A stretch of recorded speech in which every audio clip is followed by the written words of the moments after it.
Ano bang kabaliwan ang pumasok dyan sa kukote mo? Dinala mo ko dito, ha, bakla? Ikaw ang baliw.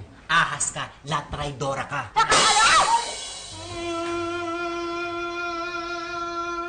Katahimikan! Katahimikan!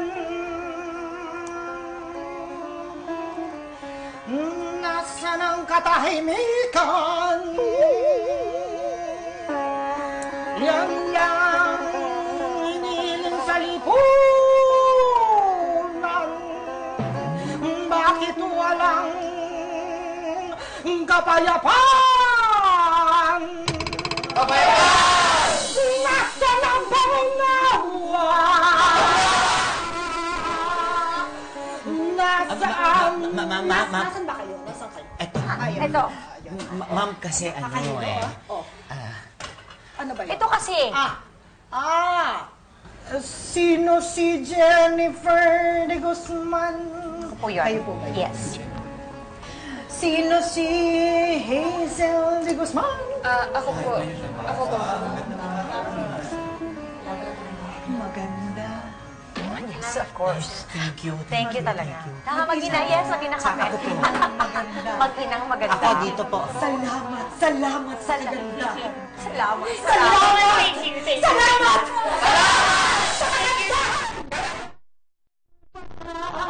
Ang hindi naunawaan. Kasi to eh. Ikaw eh. Wala mo ka dito. Yung anak ko, inaabang mo, di ba? 16 years, Jenny, 16 years. Tungkol sa anak. Ang inyong inireklamo. Yes. Ang mabuti pa. Hahatiin ko na lamang. Hati ng bata? Haring Solomon, ikaw ba yan? Hahatiin ko yung schedule.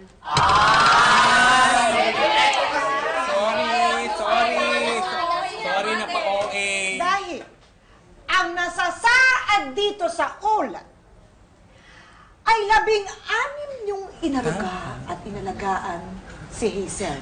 Opo, opo. At biglang dumating ang kanyang tunay na ina.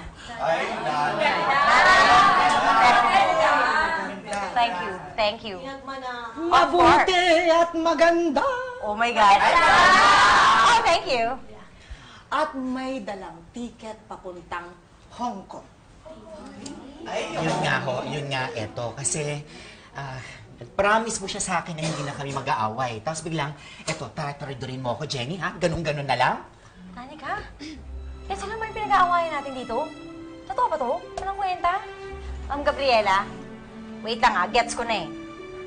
Etong ticket na to, matagal na to. Matagal ko na tong binili. Dahil tong si Joe, my fiancé, as you know, merong business trip sa Hong Kong. Ngayon, syempre gusto kong dalhin si Hazel ngayon sa Hong Kong. Kasi gusto ko siya ipakilala sa kanyang doon kay Joe. Ngayon, hindi ko pa kasi masabi sa kanya eh. So, gusto kong sabihin sa kanya na I have a daughter. That's why gusto ko siyang dalhin sa Hong Kong. Check mo! Check mo yung ticket! O, yan o! May return flight there! May return flight!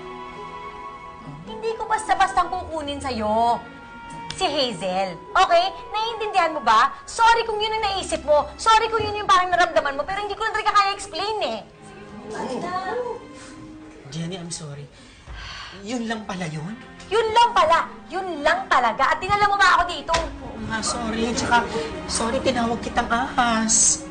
Sorry talaga. Yung ahas alam ko yung ibig sabihin nun eh. Okay? I understand it. But that Mahadera thing, I don't know. I don't understand it. You cannot explain it to me. Pasensya ka na, napahiya naman ako. Nakakahiya talaga. Nandito pa tayo. Mawalang galang na. Kasi, nahaharang yung hinuhuli ko. Ano ba yung Pasensya hinuhuli na ko? po. Umalis na kayo. Parang, maayos naman ang problema ninyo. Naayos no? naman.